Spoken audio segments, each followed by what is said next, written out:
Hey, Instagram. I know some of you guys might be heading to bed. I know some of you guys might be waking up. We are all over the world in time zones, but I did have just a message that God put on my heart during my quiet time this morning. It's morning here in Japan, and I wanted to share it with you guys in case it might encourage anyone out there like it encouraged me. So I think it's so easy in our life to feel called or led to do something by God, and then to let the enemy steal that dream or steal that job or steal that potential because of qualities that other people have. So for example, I talk a lot with girls who, hi from Canada, I love it, hey Liv. Oh my gosh, it's so fun to connect with you guys. Comment below where you're connecting in from. I would love to hear where you're tuning in from and what time of day it is for you guys, because it's morning here for me in Japan.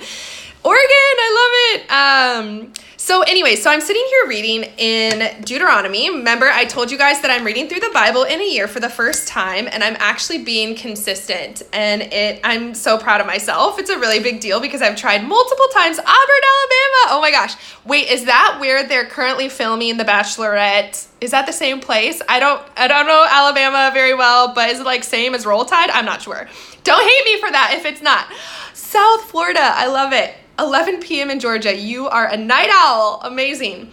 So I just finished up Numbers, and we are now in, thank you so much. I'm now cruising through Deuteronomy. So I'm in chapter 1.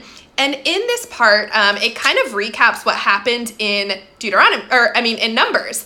If you guys have read the Old Testament story, it's basically where, God had called the people out of Egypt, the Israelites out of Egypt, and promised them the promised land, right? He said, I have this land for you. You're no longer going to be slaves. I'm going to take you. I am going to provide the victory for you and bring you to this new land. So the calling was there on the Israelites. However, the Israelites, so 2 years into their journey in the desert, okay, I didn't really realize this timeline, but 2 years into their journey in the desert, they go to scope out, they send a bunch of leaders to scope out the land of the promised land while Israelite kind of camps out, right? So they send all these leaders over, go check out the land. Do you think we can conquer it? Should we move in? All that kind of stuff. Remember, the calling has already been put on their life that they are to inherit that land. God has already told them that. So then they send the people in, and it literally says that their report back was that the people there are greater and taller than we. The cities are great and fortified up to heaven. And basically, they came back with this report that there's no way, because of the qualities of the people against them and inherit that currently lived in that land, there's no way that God's calling on their life to inherit that land is true. It was like this doubt and this fear and insecurity rose up in them, and they said, there's no way that we can do that. That victory is not ours, so we should just do something else. And that small seed of doubt and that small piece of lack of faith in what God had already called them to do, God already told them, that's the land I have for you. I'm going to give you victory. I've already taken you through the Red Sea. But they let that moment of panic of the people who they were against stop them. And it caused those people who spread that seed of doubt and negativity in what God, basically lying and saying God's not capable of helping us in that area. They basically caused them to go back into the desert for 38 years. They delayed the blessing of the promised land. They could have had it after 2 years in the desert, but they ended up spending another 38 years in the desert because they chose not to believe in God's calling on their life because of the qualities that other people possessed. And I thought it was a really valuable lesson. I went live in my team page. So for those of the girls that I mentor to build a fitness business, I have a Facebook group where I am constantly sharing value, and we're building up this business as a team together, right? It's our little community. So I just went live in that page, and I just shared with them this story because I think it's so important to recognize that when you're pursuing your calling in life. So say, for example, for me, health and fitness, I really felt like God had put a calling on my life to make an impact for his kingdom. And it just so happened that I was really passionate about health and fitness, but I really didn't know how to step into that role and how to build an income or even a job out of it. but I felt called to it. Well, in the first year or two of my business, I had a lot of resistance. There was people that were thinking I was crazy. There was people who didn't believe in me. There was other coaches out there who were incredible at social media, and they were super fit and they had abs. I mean, I could have gone down the list of reasons why I wasn't going to be successful. And I could have gone down the list of why I couldn't succeed at this, but I knew that I was called to it. And when you operate from a place of calling versus a place of these are my qualities, you are way, you're going to get that victory. And that's what I want you guys to take away from this story in the Old Testament, which is crazy, right? The Old Testament, is that when you're called to something, God's going to provide. It doesn't matter if you write down, so say you write down your qualities and you're like, okay, these are my qualities that I have. And then you look over here at sister who's doing the same exact thing as you and you're like, but she has all of these qualities.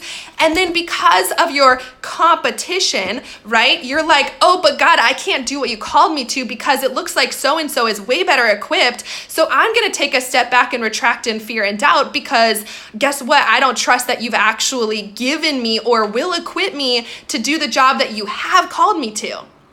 And I think that's so important, you guys. If you're called to something, God is going to equip you for that. It doesn't matter who else is doing that role. It doesn't matter who else is, say, for example, you want to be a hairstylist and you feel called to let that be your ministry. It doesn't matter that there's a million other hairstylists out there. If you feel called to that, God is going to bring you the clients to impact. God is going to bring you the business that you need to grow because you're called to it. And it doesn't matter if there's a million other hairstylists that have way better technique or way better qualities than you, because at the end of the day, God called you. So there are specific people that He wants to impact through you. So stop looking at your list of qualities compared to anyone else's list of qualities, because at the end of the day, if God calls you to something, it doesn't really matter what the list of qualities is. He's already given you the victory because He's already called you to it. So I think it's really important, specifically when I am mentoring my coaches, there are going to be seeds of doubt. There are going to be moments of resistance. There is going to be really important people in our life who maybe speak against our dreams that we feel called to. But it's so important to not let anything rattle what you believe God's put on your life, because when you operate from that point of view, you're not going to delay that blessing. You're not going to go through those 38 years of the desert waiting to get to the promised land and take that victory that God called you to 38 years earlier. You're going to step into it because you have the faith and you're feeding the faith and you are walking in the truth that God has already put in your life. And you're not going to look at the list of qualities of, oh, well, there's so many other coaches out there. Oh, she's more fit than me. Oh, her social media is better than me. Oh, she's way better at her words than me. It doesn't matter. Tear that list of qualities up, because God does not call people based off their qualities. He doesn't call people based off of their ability to fit a certain mold or to reach these expectations or these standards that He set. He calls people because He wants to use them, because He knows that He can shape them and mold them and put them into a position of authority and victory and change people's lives because of it. So operate from the calling and not the qualities. Operate from the calling and not how you measure up to other people. Stop looking around at what everyone else is doing and operate from the place that you've been called to. If you look at what your competition is, you look at, like, for example, these people, they said, but they're so much stronger than us, but they're so much better than us, but their cities are so big. How could we possibly win? Well, that's looking at your circumstances and not at God. God has called you. So look to Him. He's the one that's going to provide the victory. And that's what He tells in Deuteronomy 1. He literally says, what does He say? Where'd it go? Shoot, I lost it. Oh, hold on. Here it is. Nope. Dang it. Oh, here it is. For you shall not fear. He tells Joshua this. You shall not fear, for it is the Lord your God who fights for you. I just love that, you guys. So I want to encourage you, if your passion, and I really am speaking to those within my same realm, because obviously, like, health and fitness is what I mentor people in and the business that I mentor people in, I just want to encourage you that regardless of what resistance you see, regardless of what your circumstances look like, regardless of other people doing what you want to pursue, don't let that stop you from pursuing what you've been called to do. Walk in the calling and trust the Lord to provide, because even though there's like a million other Beachbody coaches out there, I'm not really bothered by it because I know that there's specific people that God wants me to work with and mentor and to teach. And I'm not going to teach everyone, and I'm not going to be the right fit for every single person, but why should that stop me from pursuing this calling just because so-and-so has an amazing Instagram and she's seen more success than me?